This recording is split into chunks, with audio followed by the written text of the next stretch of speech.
Bismillahirrahmanirrahim. Assalamualaikum warahmatullahi wabarakatuh. Alhamdulillahirrahmanirrahim. Rabbi shrah li sadri wa yassir li amri wahlul 'uqdatam min lisani yafqahu qawli. Baik, pada kesempatan kali ini kelompok kami yaitu kelompok 3 akan menjelaskan mengenai pengertian dan kurun waktu reproduksi sehat. Sebelum itu, izinkan saya selaku moderator di kelompok 3 untuk memperkenalkan rekan atau partner kelompok saya, yaitu Nabila Harfayani. Kemudian sebelum itu saya ingin sebelum kita memasuki materi mengenai reproduksi sehat, lebih baiknya saya menjelaskan sedikit mengenai integrasi keislaman. Seperti yang telah terdapat di surah Al-Baqarah ayat 223 sampai 222 sampai 223 yang berbunyi Bismillahirrahmanirrahim wa yas'alunaka 'anil mahid qul huwa adzan fa'tazilun nisaa fil mahid wa la taqrabuhunna hatta yatuhun fa idza tatahharna fa'tuhunna min haitsu amarakumullah innallaha yuhibbut tawwabin wa yuhibbul mutatahhirin nisaukum harthul lakum fa'tu harthakum anna syi'tum wa qaddimu li anfusikum wattaqullaha wa'lamu annakum mulaqu wa basyiril mu'minin. Mereka bertanya kepadamu tentang haid. Katakanlah bahwa haid itu adalah kotoran atau gangguan. Karena itu, hendaklah kamu menjauhkan diri dari wanita yang sedang haid dan janganlah kamu mendekati mereka sebelum mereka suci. Apabila mereka telah suci, maka campurilah mereka itu di tempat yang diperintahkan Allah kepadamu. Sesungguhnya Allah menyukai orang-orang yang bertaubat dan menyukai orang-orang yang mensucikan diri. Istri-istrimu adalah seperti tanah tempat kamu bercocok tanam, maka datangilah tanah tempat bercocokmu itu bagaimana saja kamu kehendaki.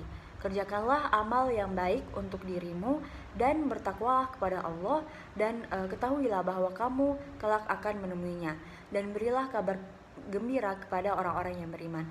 Quran Surah Al-Baqarah ayat 222 sampai 223. Nah, adapun 3 poin yang kelompok kami akan jelaskan. Yang pertama ialah pengertian reproduksi sehat, yang kedua masa reproduksi sehat, dan yang ketiga ialah faktor yang dapat mempengaruhi masa reproduksi sehat.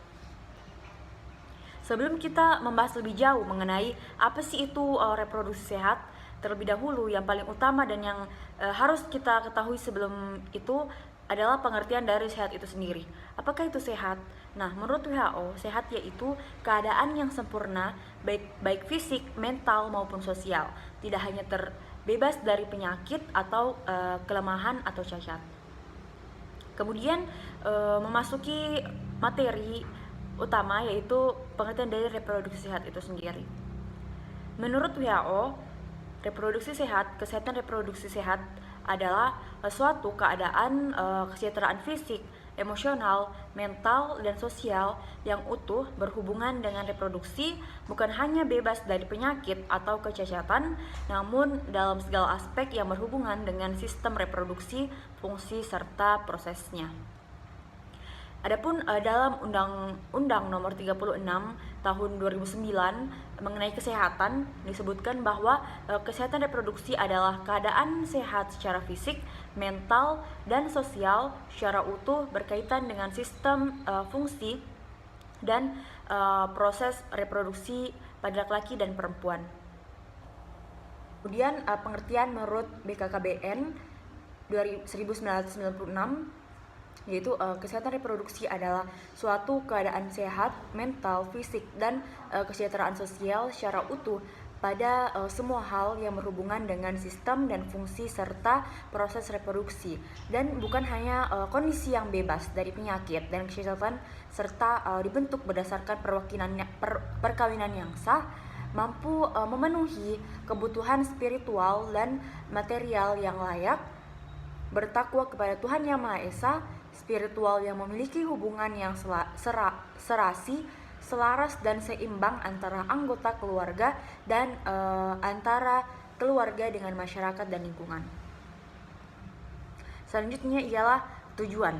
Tujuan dari kesehatan reproduksi ialah terselenggaranya kesehatan reproduksi bagi wanita adalah menurunkan angka kesakitan dan kematian pada ibu dan bayi. Dalam peraturan pemerintah nomor 61 tahun 2014 disebutkan bahwa penyelenggaraan pelayanan kesehatan reproduksi bertujuan untuk yang pertama, menjamin pemenuhan hak kesehatan reproduksi bagi setiap orang yang diperoleh melalui pelayanan kesehatan yang bermutu, aman, dan dapat dipertanggungjawabkan. Nah, yang kedua ialah menjamin kesehatan ibu dalam usia reproduksi agar mampu melahirkan generasi yang sehat dan berkualitas serta mengurangi angka kematian ibu. Baik, saya akan melanjutkan materi yang telah dibawakan oleh teman kelompok saya, yaitu Sania Aulia Insani. Saya akan membawakan materi masa reproduksi sehat. Masa reproduksi sehat itu yang pertama adalah masa usia subur. Menurut Organisasi Kesehatan Dunia atau WHO, usia subur wanita adalah pada saat mereka berusia 14-19 tahun. Sementara puncak masa subur dan kualitas telur yang terbaik yang dimiliki wanita berada pada usia 20-30 tahun. Menurut program BKKBN, yaitu pendewasaan usia perkawinan, di mana usia minimal seorang perempuan menikah adalah usia 21 tahun untuk perempuan dan laki-laki 25 tahun. Batasan usia tersebut dianggap sudah siap menghadapi kehidupan berkeluarga dipandang dari sisi kesehatan dan perkembangan emosional. Di sini ada pula faktor yang mempengaruhi masa reproduksi atau faktor yang mempengaruhi kesehatan reproduksi. Ada yang pertama itu adalah faktor sosial, ekonomi, dan demografi, faktor psikologis, faktor biologis, dan faktor budaya dan lingkungan. Jadi ada 4 faktor yang mempengaruhi reproduksi sehat. Yang pertama adalah faktor sosial ekonomi. Saya akan memaparkan penjelasan dari keempat faktor tersebut. Faktor sosial ekonomi dan demografi, terutama kemiskinan, tingkat pendidikan yang rendah, dan ketidaktahuan tentang perkembangan seksual dan proses reproduksi, serta lokasi tempat tinggal yang terpencil. Faktor psikologis, dampak dan keretakan orang tua dan keretakan keluarga, dan dapat menyebabkan depresi karena ketidakkeseimbangannya hormonal. Rasa tidak berharga menjadi wanita, dan juga kelakuan atau perilaku lelaki terhadap wanita. Jadi faktor sosial ekonomi ini dapat dikatakan juga bahwa jika seseorang kekurangan ekonomi, biasanya dia akan cepat menikah. Kekurangan pendidikan membuat ia menikah di usia dini. Inilah mengapa termasuk dalam 4 faktor yang mempengaruhi kesehatan reproduksi. Yang kedua adalah faktor budaya dan lingkungan. Misalnya, praktek tradisional yang berdampak buruk pada kesehatan reproduksi, kepercayaan banyak anak banyak rezeki, informasi tentang fungsi reproduksi yang membingungkan anak dan remaja karena saling berlawanan satu dengan yang lain. Adanya perspektif banyak anak banyak rezeki membuat seseorang biasanya memaksakan reproduksinya, meskipun seharusnya ia itu sudah tidak bisa, harusnya stop untuk memproduksi anak, tetapi karena adanya perspektif banyak anak banyak rezeki, sehingga biasanya ada suatu keluarga yang harus mempunyai banyak anak.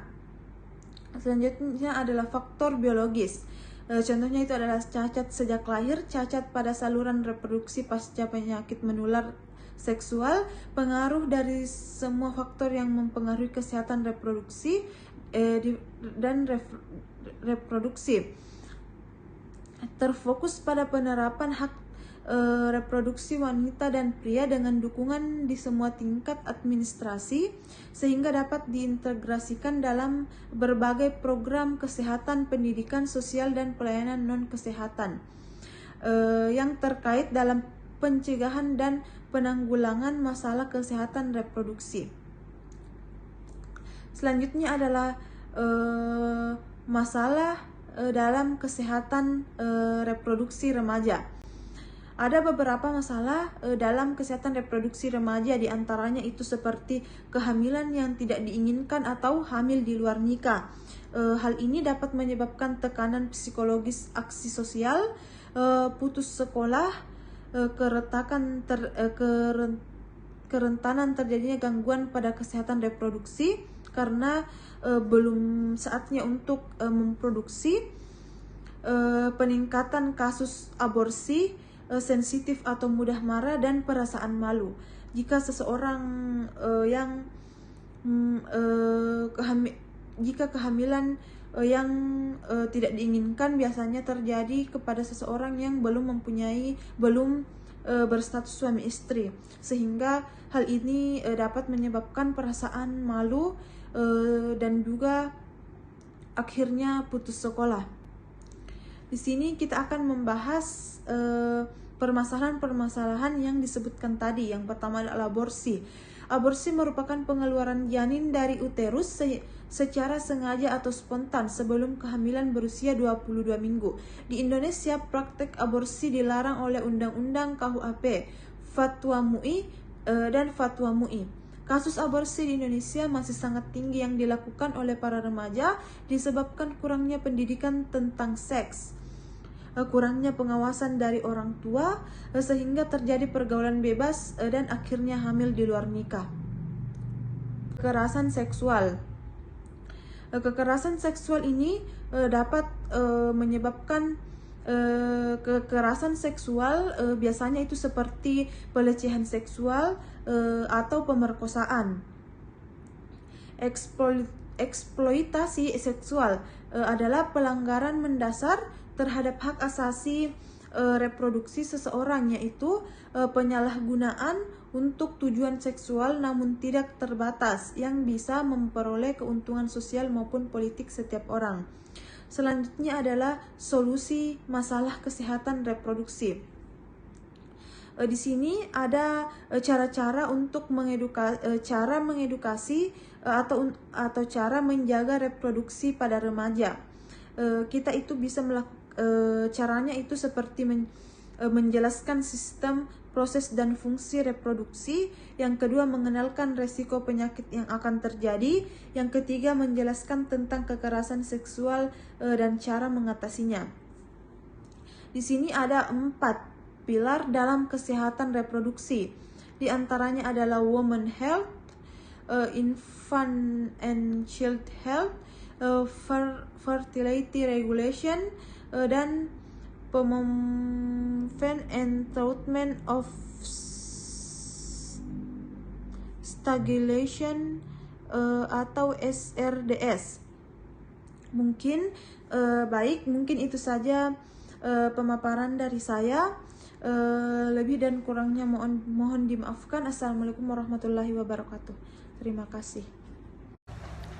Baik, adapun rangkuman atau kesimpulan dari materi yang telah kami paparkan, yaitu yang pertama ialah pengertian dari kesehatan reproduksi itu sendiri. Nah, kesehatan reproduksi adalah suatu keadaan kesejahteraan fisik, emosional, mental, dan sosial yang utuh berhubungan dengan reproduksi, bukan hanya bebas dari penyakit atau kesehatan, namun dalam segala aspek yang berhubungan dengan sistem reproduksi, fungsi, serta prosesnya. Adapun tujuan dari terselenggaranya kesehatan reproduksi bagi wanita adalah menurunkan angka kesakitan dan kematian pada ibu dan bayi. Adapun masa reproduksi sehat, yaitu masa usia subur. Menurut Organisasi Kesehatan Dunia atau WHO, usia subur wanita adalah pada saat mereka berusia 14-49 tahun. Sementara puncak masa subur dan kualitas telur terbaik wanita berada pada usia 20-30 tahun. Nah, kemudian adapun faktor yang mempengaruhi masa reproduksi sehat, yaitu ada 4 faktor. Yang pertama, faktor sosial, ekonomi, dan demografi. Yang kedua ialah faktor psikologis. Yang keempat ialah faktor budaya dan lingkungan. Kemudian faktor biologis. Adapun permasalahan dalam kesehatan reproduksi remaja, yaitu yang pertama ialah kasus kehamilan tidak diinginkan yang dapat berakibat pada tekanan psikologi, aksi sosial, dan kasus ini dapat menimbulkan perasaan malu terhadap korban dan pelaku, serta dapat berakibat kepada korban sehingga memutuskan untuk berhenti untuk sekolah. Kemudian kasus selanjutnya ialah aborsi. Kemudian kekerasan seksual serta eksploitasi seksual. Nah, adapun solusi masalah kesehatan reproduksi pada remaja, yaitu dilakukannya edukasi terhadap para remaja mengenai pentingnya menjaga kesehatan reproduksi.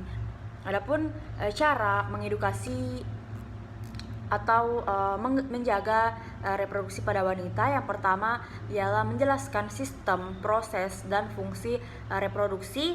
Yang kedua ialah mengenalkan resiko penyakit yang akan terjadi. Dan yang ketiga ialah menjelaskan tentang kekerasan seksual dan cara menghindarinya. Mungkin hanya sekian yang kelompok kami sampaikan. Jika ada salah atau kurangnya mohon dimaafkan. Assalamualaikum warahmatullahi wabarakatuh.